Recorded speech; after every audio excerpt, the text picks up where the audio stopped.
আসসালামু আলাইকুম রহমতুল্লাহি ওয়া বারাকাতুহু। দেশ এবং প্রবাসী যে যেখানে আছেন, আশা করি আলহামদুলিল্লাহ আল্লাহ পাকের অশেষ মেহেরবানিতে আপনারা সকলেই ভালো আছেন আর ভালো সুখে শান্তিতে থাকেন, এই কামনা করে আজকে আমার ভিডিও আমি আরম্ভ করতেছি।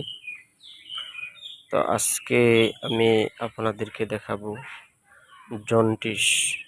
জন্ডিস হইলে কিভাবে মাথায় যে বরণ দেয়, বরণটা কিভাবে তৈরি করে, এ বিষয়ে আজকে আমি আপনাদের সামনে বলবো ইনশাআল্লাহ আজিজ। তো দেখতেছেন, এই দেখেন এখানে একটা গাছ আছে, গাছের অবশ্যই পাতা নাই। এই দেখেন গাছটা, যাকে বলা হয় সজিনা গাছ। এই যে পাতা সবগুলোই পড়ে গেছে। এলো গাছটা, এলো, এই যে এটা হলো সজিনা গাছ, ঠিক আছে। সজিনা গাছের অনেক গুণ ক্ষমতা রয়েছে, বিভিন্ন কাজে এটা ব্যবহৃত হয়। এই দেখেন, আমি যদি গোড়ার থেকে দেখাই, এই যে সজিনা গাছ, হয়তো আপনারা চিনবেন কিনা বলতে পারি না। এই যে সজিনা গাছ, এই সজিনা গাছ আপনারা, আমি তো আগেই বলছি যে জন্ডিস, আমাদের এলাকায় জন্ডিস বলে, অনেকে কামেলাও বলে। জন্ডিস রোগের লক্ষণ হইল তার প্রস্রাব হলুদের মতো হয়ে যাবে এবং চোখগুলা হলুদ হয়ে যাবে, খাবারে কোনো রুচি আসবে না, শুধু গন্ধ করবে, আর আস্তে আস্তে শরীর স্বাস্থ্য শুকায়া যায়, এমন একটা বিভিন্ন ধরন আছে। তবে আমরা এলাকার মধ্যে যে দুইটা লক্ষণ দেখা দিলে তাকে বলা হয় যে জন্ডিস হয়েছে। তো দুইটা লক্ষণের মধ্যে উল্লেখযোগ্য, বিভিন্ন এলাকায় উল্লেখযোগ্যভাবে এই দুইটা লক্ষণে ফলো করে থাকে। একটা হইলো প্রস্রাব হলুদের মতো হয়ে যাওয়া, আরেকটা হইলো আপনার করা, যে চোখ হলুদ হয়ে যাওয়া, আস্তে আস্তে শরীর স্বাস্থ্য শুকায় যাওয়া, এবং এটার এই দুইটা লক্ষণই মানুষ ফলো করে, এলাকার মানুষ। তো আজকে আমি আপনাদেরকে যেটা দেখাবো, আমার মূল উদ্দেশ্য হইল আপনাদেরকে জন্ডিস হইলে সর্দি লাগানোর জন্য বা সর্দি হওয়ার জন্য যে বরণটা মাথায় ব্যবহার করে, এই বরণটা আপনারা কিভাবে তৈরি করবেন, ঠিক আছে। এই যে দেখালাম আপনার সজনা গাছ, এই যে সজনা গাছ, এই দেখেন কত বড় সজনা গাছ।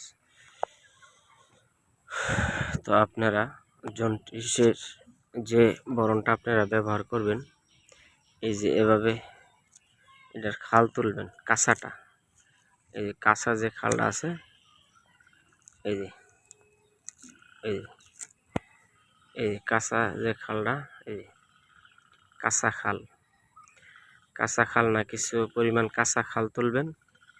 যে সজনা গাছের যে চামড়াটা, ওইটাই খাল বলি বা চামড়া, যে যেটা বলেন। তো এটা আপনারা বাটবেন, বাইটটা সেরা ভালো করে পরিষ্কার করে বাটবেন, বাইটটা সেরা হালকা নেশাদন দিয়ে মাখবেন। এটা নেশাদন, আপনি যে কোনো পুটলি বান্নার নিকটস্থম পুটলি বান্নার দোকানে গেলে আপনারা যদি বলেন নেশাদন, তাহলে হয়তো 10-15 টাকার নেশাদন আনলেন, আইনা সেরা খালটা বাটবেন, বাইটটা সেরা ঠিক মতে আপনার মিক্স করবেন। মিক্স করার পরে যা করবেন, সুতি দুইটা কাপড়ের টুকরা নেবেন।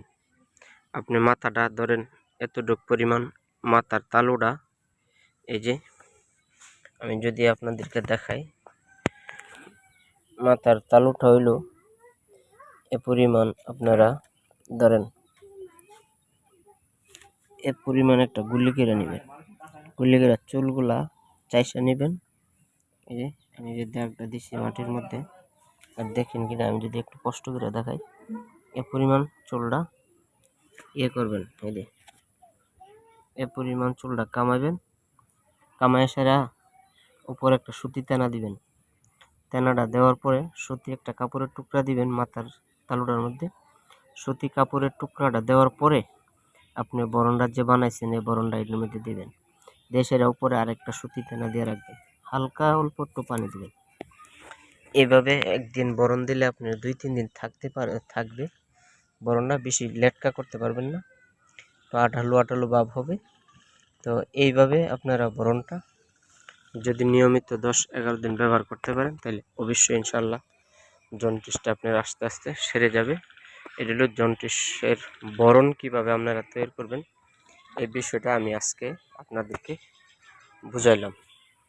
তবে আমি ভিডিওটা লম্বা হয়ে যাচ্ছে, যাবার আগে যারা আমার চ্যানেল সাবস্ক্রাইব করেছেন তাদেরকে জানাই অসংখ্য ধন্যবাদ। আর যারা এখনও সাবস্ক্রাইব করেন নাই, দেখতে থাকুন, দেখতে দেখতে ভালো লাগা ভালোবাসা হয়ে যাবে ইনশাআল্লাহুল আজিজ। তো যাবার আগে আমার চ্যানেলটাকে সাবস্ক্রাইব করার অনুরোধ রেখে আজকের মতো আমি এখানেই বিদায় নিচ্ছি। আসসালামু আলাইকুম ওয়া রাহমাতুল্লাহি ওয়া বারাকাতুহু।